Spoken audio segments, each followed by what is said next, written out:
have done great damage to this country, have done great damage to the American culture, to the American psyche. Washington doesn't want to find the waste and fraud. 1/6 of the economy is gone.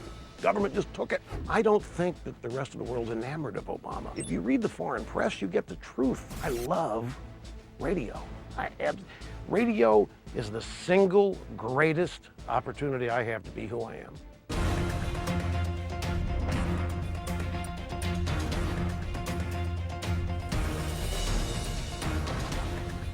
Rush Limbaugh on the record, and you will hear Rush say things you have never heard him say before. But first, in our one-on-one interview, Rush Limbaugh tells us what he thinks of President Obama's phony scandal campaign. Let me ask you, talking about the scandals, President Obama says the scandals are phony. Why do you think he says they're phony? Because he believes it, or is there a strategy? No, there's a strategy. I've been troubled by something with the Obama, I playfully call it the regime, because I know it irritates them. But it's like a regime. And I've been troubled, I've been amazed. Here is a man whose policies have done great damage to this country. His policies have done great damage to the economy, have done great damage to the American culture, to the American psyche. I mean, there is a malaise, there's a sense of hopelessness and depression out there. And it's his policies that have done this. And what has always amazed me is how he's not attached to any of it. He has an agenda, he's been implementing it, but what I call the low information voters who voted for him and other Democrats do not associate Obama's policies and agenda with the condition of the country, the economy or whatever. That's always befuddled me. I've never known a president to be immune from economic circumstances at an election, as he was in 2012. It all became clear to me. There was a New York Times story, I think one of their blog posts on the web back in February, and it basically said, via poll data, what I just said to you. It said most people disapprove of the Obama agenda. They don't like the direction the country's going. They like him, and they think he's great for the country. And I said, how can that be, intellectually? How can a majority of people oppose, and they oppose Obamacare by 55, 60% in a number of polls. They are worried about jobs. How in the world can they like him, re-elect him, and yet disapprove of everything he's doing? And I came up with, I call it the Limbaugh Theorem. And you hear other people talking about it in the sense that he's a bystander president or he's outside Washington. The way he does this, he never appears to be governing. That's why he's constantly campaigning. Why is there a campaign going on for Obamacare? It's already the law of the land. Why is he out campaigning for all this stuff that's already law? It's already going to happen. And my theory is that Obama has positioned himself as an outsider, not attached to anything that's happening. What he has made happen, he positions himself as opposed to it and against it, and fighting for everybody else to overcome what he has done. And that's one of the reasons why the constant campaign. So he doesn't appear to be governing, so he doesn't appear to be part of Washington. So he appears to have this mysterious, powerful bunch of forces that are opposing him and stopping him from creating jobs and stopping him from giving people proper health care and stopping him from making their home values go up. And he's constantly out there fighting it. And he does that by constantly campaigning and never seen to be governing. So all of these scandals, he calls them, no, they're not distraction, they're real. But he likes them because they detract from the absolute reality of what has happened to this country as a result of his policies. Now, let's take a look at selling Obamacare, because I mentioned that in a moment. Why in the world are you on a campaign to sell Obamacare? I mean, it's the law. Yeah, you got an effort by the Republicans, 2 or 3 of them, to defund it, but why the campaign? It's very simple. You go back to 2010 midterms, the Republicans, Tea Party created, cleaned the Democrats' clocks. If you go back and look at the 2010 midterms, that was one of the biggest shellackings the Democrat parties had in a long time. The Republicans took back the House of Representatives, but the Democrats lost a total nationwide, all the way down ballot of over 600 seats. And it was because of Obamacare and the rising debt and the fact that nobody was opposing it and nobody's stopping it. Tea Party gets created. These people show up. Now, what Obama and the Democrats really want, what they're salivating about now, is winning the House in 2014. If they get that, hold the Senate, there's no such thing as a lame duck second term. Don't even need a Congress. All they are is going to be a rubber stamp. Whatever Obama wants to do the past 2 years, just signs it and does it. Congress rubber stamps it, and we've got it going. He can't be stopped. That's why they want it. But they remember 2010. So he's out there trying to change public opinion on health care so that it doesn't replicate in 2014 what happened in 2010 at the midterms. He cannot afford for a bunch of Tea Party people, a bunch of anti-Obama voters to show up in 2010, voting against him and holding the House for the Republicans and maybe winning the Senate for the Republicans. That's one reason he's campaigning. The second reason he's not campaigning for it is simply to continue this notion that he's not of Washington, that he's outside fighting against these powerful forces, doing everything he can to stand up for the American people. It's the most amazing thing I've ever seen. I've never seen a president get away with 4.5 years of not being seen as responsible for anything he's done when everything that's happened is because of him. He can't be stopped. The Republicans don't have any power. All they can do, maybe, if they get the cojones, is stop things, but they can't make anything happen. The Republicans are totally powerless in terms of legislation and Washington. They have the House, but nothing in the Senate. They can't stop him anywhere. So, yet he's out acting like he's got to overcome all of this opposition and all of these mean people that want to prevent the American people from realizing their dreams, these dastardly Republicans. So the phony scandals is just another vehicle to continue the same modus operandi and, by the way, to continue to blame the Republicans being cold-hearted, mean-spirited, extremists, bigots, racists, sexists, homophobes, war on women, all that stuff. Why do you think, though, I mean, a lot of people are unhappy about the phony scandal, at least a lot of Republicans, because a lot of people hate the IRS. In early May, he says this is a serious problem. Now it's phony.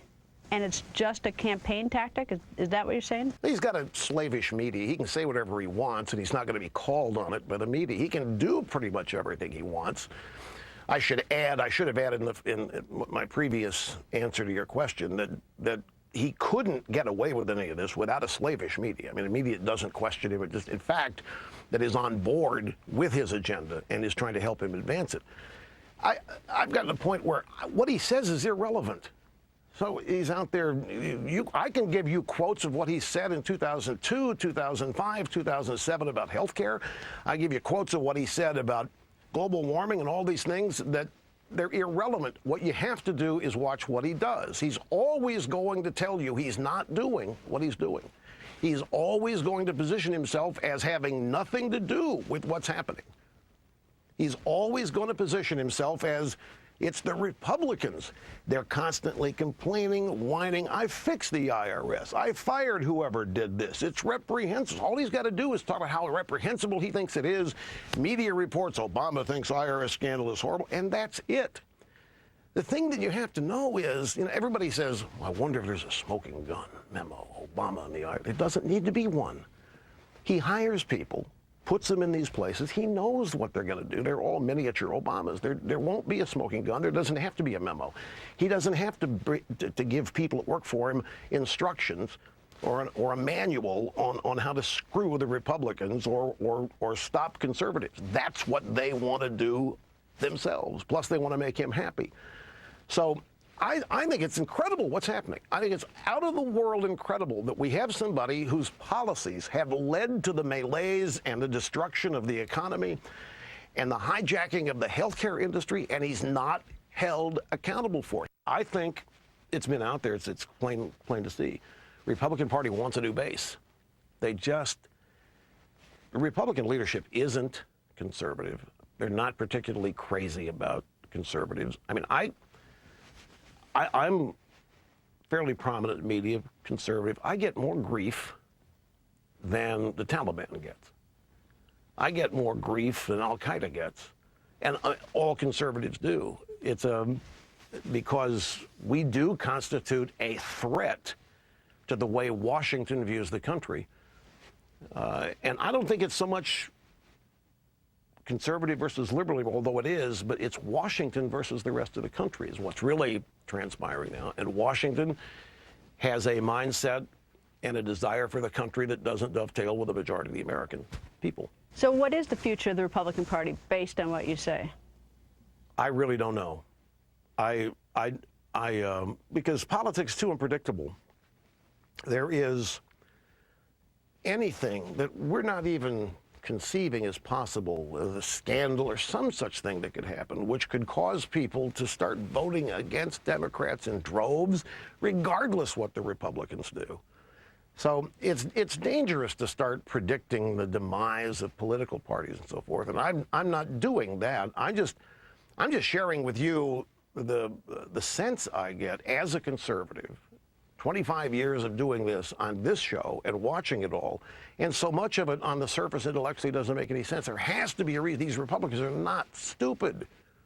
They have to know that agreeing with the Democrats on issue after issue after issue is going to equal Democrat victory after victory after victory. Who do you admire in Republican politics and why?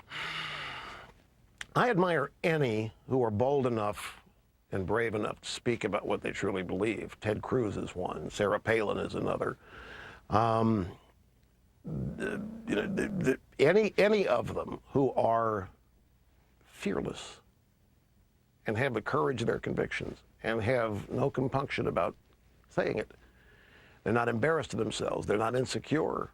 They firmly believe what has to be done and are willing to stand behind it. Those are the people I admire. What are the chances those people would ever get a nomination in the Republican Party? Probably not big. I don't. Why would that be the case? Because they are outside the mainstream of Republican politics as you outlined it. Well, I don't think the mainstream of Republican politics can't be beat. I mean, there's a battle for the party going on, and sure, it'd be a tough battle, but there's no other option. You don't want to go third party.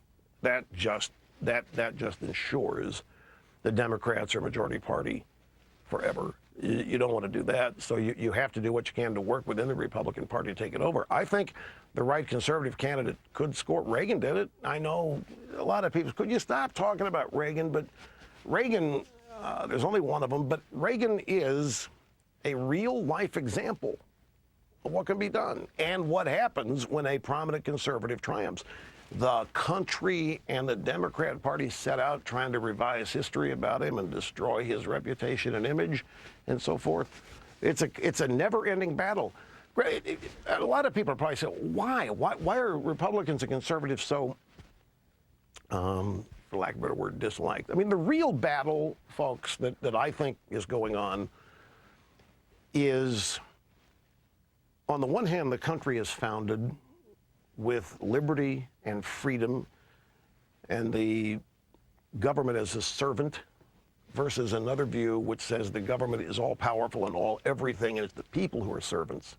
If that's what the battle is right now. In the arena of ideas, what would you do to solve a problem like Detroit, or even something bigger like the incredible growing class of poor people?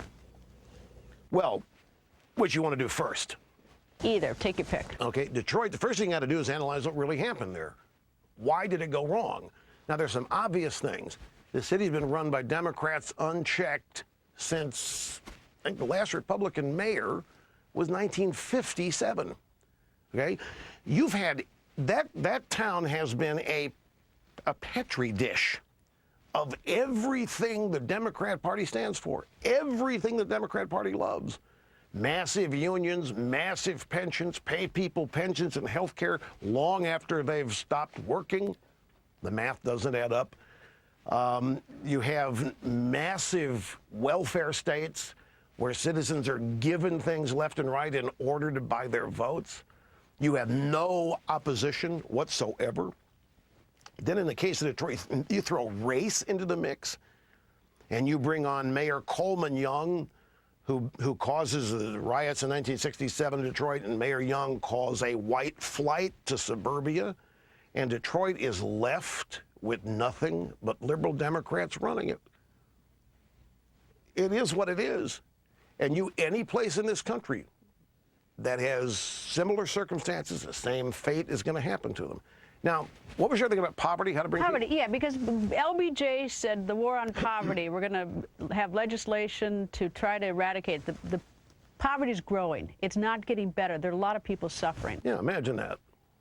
And it's been the #1 issue of the Democrat Party out of their mouths for, well, since 1964, when LBJ first started to care about poverty. Percentage-wise, same number of people. In fact, under Obama, it's gotten worse. 4 out of 5 American families are experiencing poverty. 9 million jobs have been lost, pardon me, since Obama took office. 9 million, they're just gone. So, because of his policies. Well, the arena of ideas, this is where the Republican Party's not standing up. They're not pushing back. They're not articulating what is the opposite to this. And one of the things, I mean, you can point to successful people all over the country.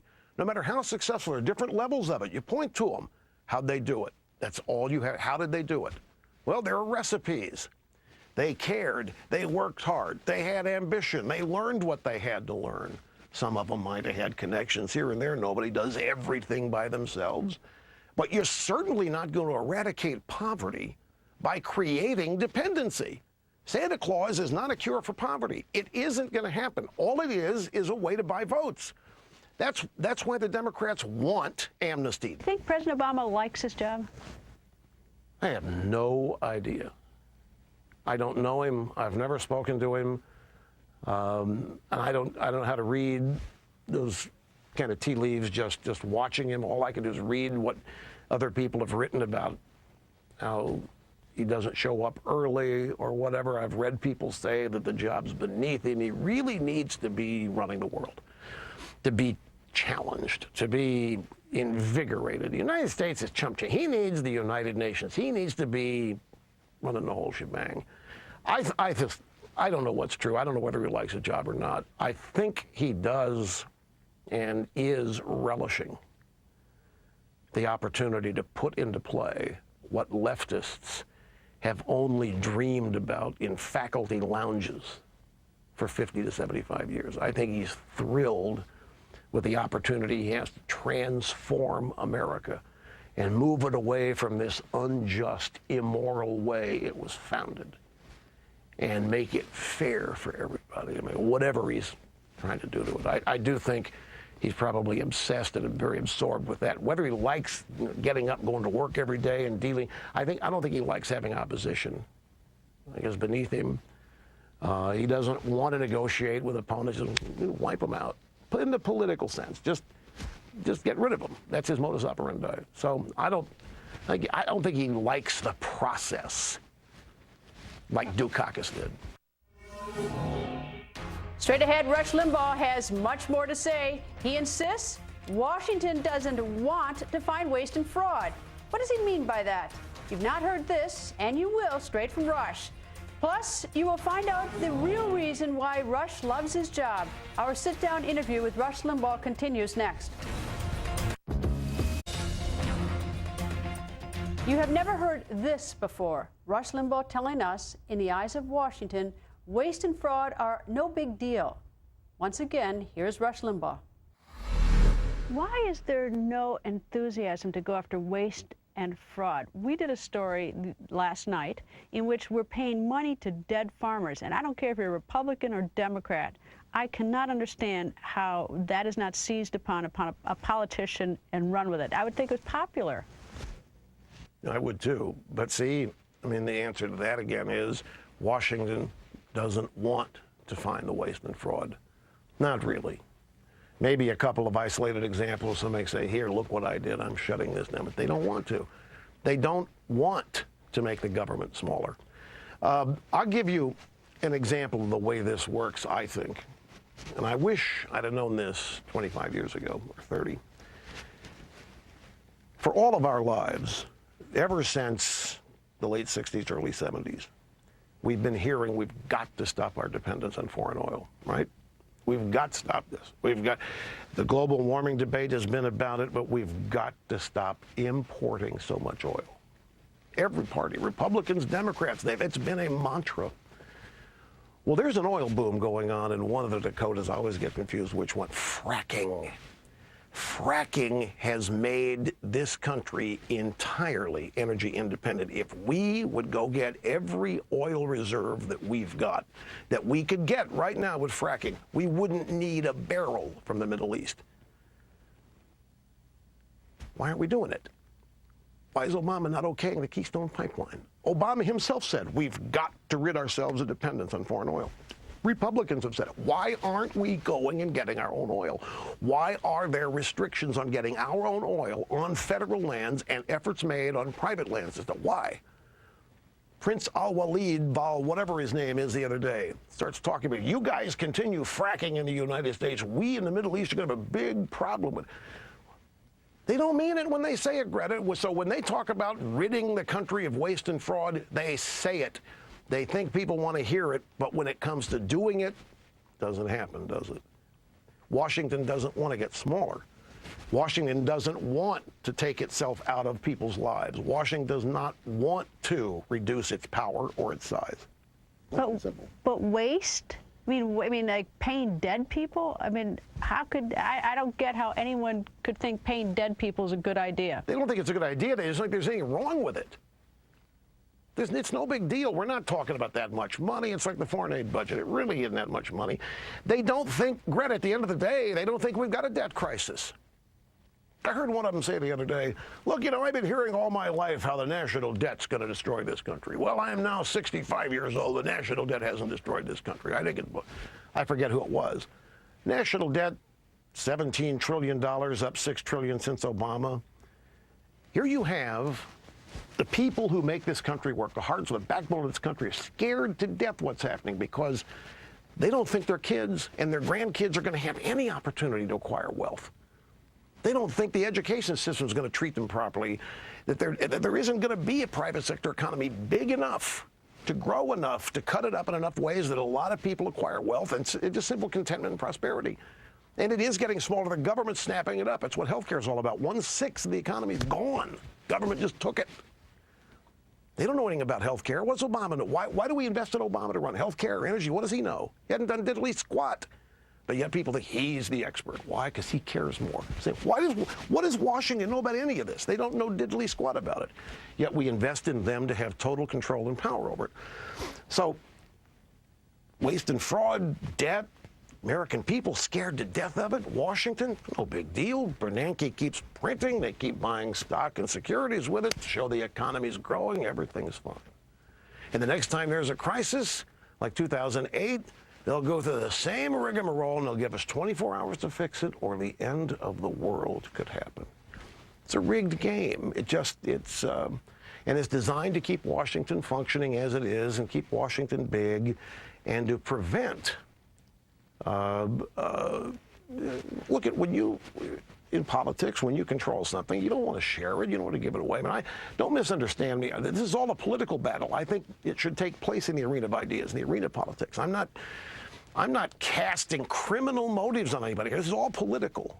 But there's no pushback to it from the Republican Party side. That's my main objective. So they must be complicit with some of it. Coming up, Rush Limbaugh on the George Zimmerman verdict and race relations in America. But first, Rush gets personal. You'll hear him talk about the radio, his job, and his wife. Things you've never heard before from Rush. That's all next. These days, What makes Rush Limbaugh tick?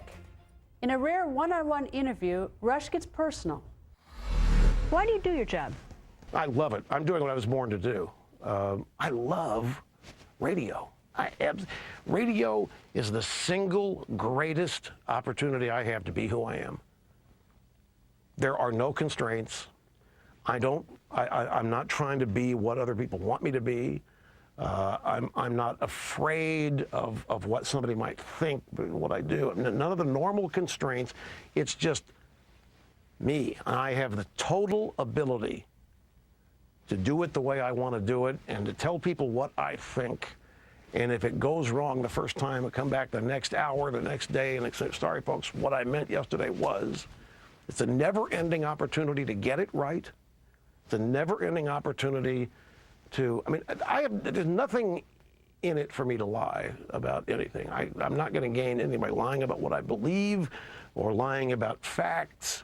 You know, I really am trying to create the most informed, educated group of participating citizens I can. That, if you asked me what the purpose of the radio show, that'd be it. After the business aspects, which is creating and holding the largest audience possible, charge confiscatory advertising rates. But from the consumer standpoint, informed, growing, intelligent, educated, participating citizenry. That's why I mentioned earlier, I take it as a great compliment that all these media people say I'm losing because Obama's won 2 elections. I haven't run against him. I can't give away money like he does. I can't buy votes, and yet they've put me in that political arena to judge me, which must mean that I'm a bigger threat to them than they want to admit. I find it all flattering, because at the end of the day, I'm just a guy on the radio. That's all I ever wanted to do. From age 8 was be on the radio. Any downside to your job? Well, yeah, downsides to everything. But could you be specific? Like what? I mean, anything you hate about your job? No. Any? No, because I've gotten to the point now where I don't have to do anything I don't want to do. Well, you have to show up every day. Yeah, but I love that. You can't sleep in, I mean, till 3 o'clock in the afternoon if you ever wanted to. I can't on Saturday or Sunday. Right. But, so you come here every single day thinking, I love this? Yeah. The night before, life is show prep. You know, I leave here at 3 every day, and I go home and chill for 2 or 3 hours. By 6 or 7, I'm back at it. Doesn't it drive your wife nuts? Yeah, it does a little bit. But, you know, she's busy, too. We've got a bunch of joint projects going. We've got our little 2FT iced tea company. She's the CEO and runs that, and that's expanding and going great guns. You know, she ran the host committee operation for the NFL for Super Bowls, and she's as busy as I am, if not. I mean, my job is sedentary. A lot of what she does, she's on the go quite a bit. But we get our time, weekends, vacations, and so forth. But we both love what we do, and it isn't work. That's the key. I mean, if I don't want to meet with somebody, I don't have to now. You mean ask things I don't like about it? I mean, there are things I get mad at every day. You know, misunderstanding what a caller is saying, or you know, see a media report that is obviously filled with misperception and lies. I mean, everybody goes through that, but that's not something I would say, yeah, I hate part of it, because it's part of it. And I've learned to, you know, I call me the mayor of Riedleville. And I live in reality, and whatever happens, it is, and you have to accept it and deal with it. It doesn't do you any good to wish it wasn't happening. My reality is I have the opportunity to change and correct my mistakes in public whenever I want to. It's really, I've got a microphone. You know how many people are frustrated that can't tell people what they really think, frustrated about the way the country's going? I get to do all that. You know, at the end of the day, I'm feeling 100% satisfied and fulfilled. Random question. Twitter, what do you think of it? I think it's representative of the pop culture. A lot of people are on Twitter because a lot of people are on Twitter. It's one of these things where people follow other people to it. I don't do it much, and the reason I don't is because you can't get it back. Once it's gone and maybe retweeted, I'm very careful. But in addition to that, one of the reasons I don't do shows like this, I want people to come to my radio show to find out what I think. I don't want to satisfy them on Twitter. I don't want to satisfy them on Facebook. We'll post some pictures or things now and then, but they are appetite wetters. WHETTERS. I want people coming to the radio show. You know, I'm an old-fashioned media guy. I think there are things you do to create an audience and to hold it. And one of the things is always leave people wanting more. Never satisfy them. And certainly don't make yourself available anytime, anywhere, every day. People get tired of you that way.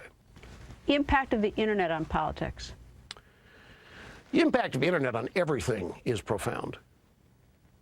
That's all? Yeah. I mean, it's allowed for people to be anonymously involved in things, which allows people to be more honest about what they really think. See, I think that allows people to do drive-by hits. I like it better to know who's saying what.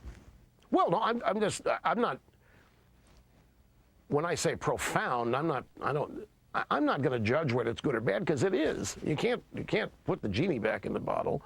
What the internet illustrates is just how much real ignorance there is out there that has to be dealt with if you're in any way devoted to improving people's lives, the country, or growing it. There's a lot of ignorance that's out there. It's on display. Each and every, proudly, people are proudly posting what they don't know, although they don't know it. But it's, I mean, you can't, I'm not going to condemn it. That'd be like condemning the Beatles. I mean, it is what it is. And you have to, when these things happen, figure out a way to use them in ways that either make you happy for, you know, hobby purposes or enjoyment, or maybe maximize them in a business way. But it's there, it's something that, Greta, I used to be able to prep my radio show as recently as 1992. That would be 4 years into it, with 3 newspapers, maybe 4. Because nobody was reading even that many. About 3 to 4 newspapers, I was more informed than anybody in my audience. I cannot single-handedly acquire all the information that is available now, as I used to be able to do in prepping the show. So there are areas of the internet that I have staff go and get and send me what they find. And it all goes to the printer behind me, and at 11 o'clock I start going through it and putting together a radio show. But it's just massive. The competition in what I do has never been greater. There's never been more people doing what I do. There have never been more people wanting what I have. There have never been more people wishing I wasn't doing what I'm doing. The competitive aspects of this have never, ever been greater. I mean, one of the things I'm most proud of, I mentioned back in 1988, I was it. My radio show was the only national medium. It was that way for 7 or 8 years. Then Fox starts in 1997, and all these other conservative talk shows started, and none of it cannibalized me. We created a whole brand new media piece of the pie. We actually expanded the media pie. I have not lost audience as all these conservatives have started doing radio shows. Internet exists, Fox News.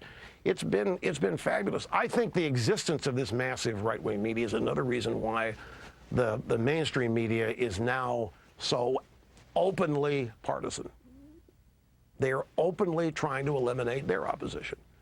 They can't get away with the pretense that they're objective and simply reporting it. The jig's up. Everybody knows now what they've always been. They're partisan leftists trying to advance the agenda of the Democrat Party, with rare exceptions. So it's out of the ballway. And so the partisanship and the friction and the battles, they're not going away. They're only going to get more intense. Coming up, Rush Limbaugh says he was shocked by the George Zimmerman verdict. Why does he say that? Rush answers that question next.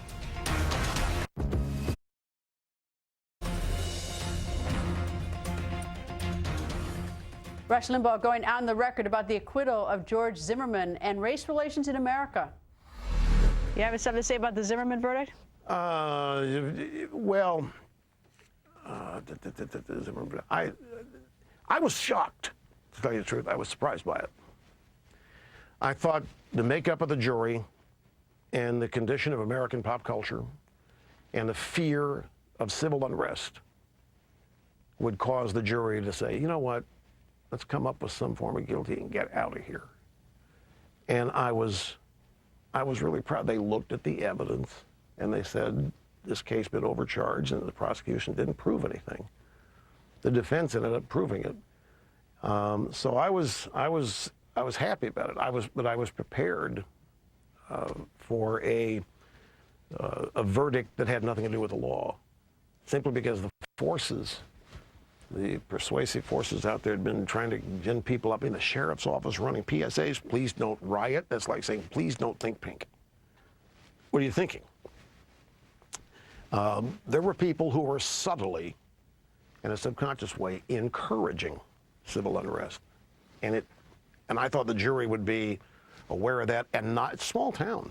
Sanford's a small town. Who wants to live in that kind of circumstance? And I thought they'd just say the simplest way to get rid of this is come up with a little bit of what's one guy? But they didn't. That was really, I think, uplifting. What do you think about O'Reilly's statements on race? What are they? Well, I guess you didn't hear them then. No, what did he say? He's gotten into, basically, it's a much more involved discussion, but he has talked about the terrible things that are going on in the inner city, and the families are deteriorating, basically the social issues. Well, you know, I've had black people calling my radio show for 25 years who have said, and they profess to be conservative. They said, Rush, the problem is what the Democrat Party, what big government policies have done to the black family. They've destroyed it. 70% kids born without a father. I think this isn't news. I mean, I've had people calling me for 25 years talking about this. I've responded and said it in my own way. I've gone so far as to say, I don't know what O'Reilly said, but I think the policies of the Democrat Party have destroyed the black family. I've said this for how many years, because I think it happens to be true. And it's not, the Republican Party has nothing to do with this. I mean, the Republican Party has no power with black. They don't listen to them. It's Democrat Party policies. The Democrat Party became the father. The Democrat Party became the husband with federal programs here. And that's why I've asked, you know, African Americans, you keep voting for 50 years for these people that are promising you this panacea, and nothing's changing. And they all say, because the Republicans are racists. And I know they don't like us. Well, it's just bogus. It's silly. The Republicans are not racist. Abraham Lincoln was a Republican. It's an unfortunate thing. I think this is Detroit, the black community. I mean, the Democrat Party is their savior, right? How's it working out for them? Straight ahead, Egypt, Russia. What does the world really think of the United States? Rush Limbaugh tells you what he thinks next. Now more with Rush Limbaugh. Let me jump to international affairs. The Middle East, our standing in the world. What standing in the world? Yeah, how are we doing? Who cares? Do you care? Well, to the extent that we have to, if there is any influence on world problems, I do care. I don't want... With John Kerry, Hillary influence? We're a joke.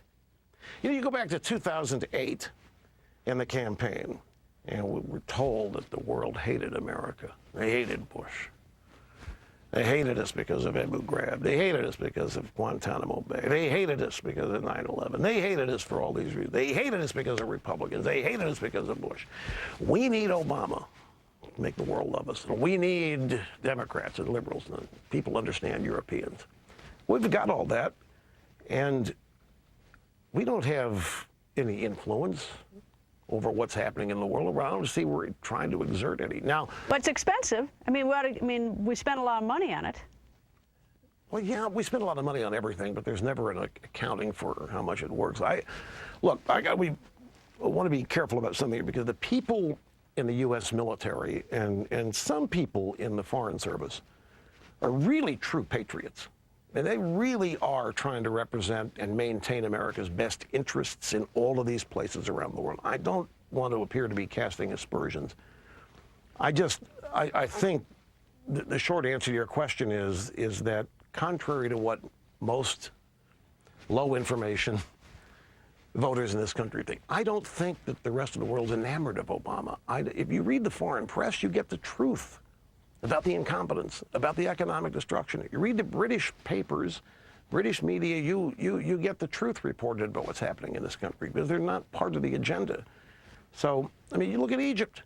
I thought Morsi was Obama's guy. I thought the Muslim Brotherhood that's who Obama wanted. Well, the Egypt military said, screw all of you, and they kicked Morsi out and took back control of the country for better or worse. John Kerry is in Russia, and Putin's fishing. I mean, these people are, I think they're clueless, and I don't think they have the slightest idea. They don't have a reverence for the country that you and I, well, at least your question indicates. To them, America's the problem in the world. America, as a superpower, makes the world out of balance. It was better when the Soviet Union was around. Madeleine Albright even said this. The Soviet Union kept us in check.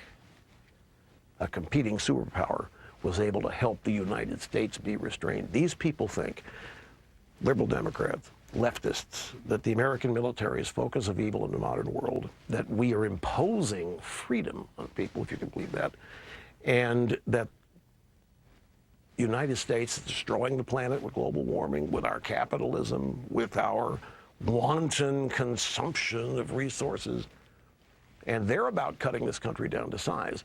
People like me think the United States is a solution to problems around the world. But when you've got people who think and the United States is responsible for these problems and on occasion have gotten close to apologizing, then I just don't take seriously what they're doing. Coming up, more with Rush Limbaugh, up close and personal. Stay tuned.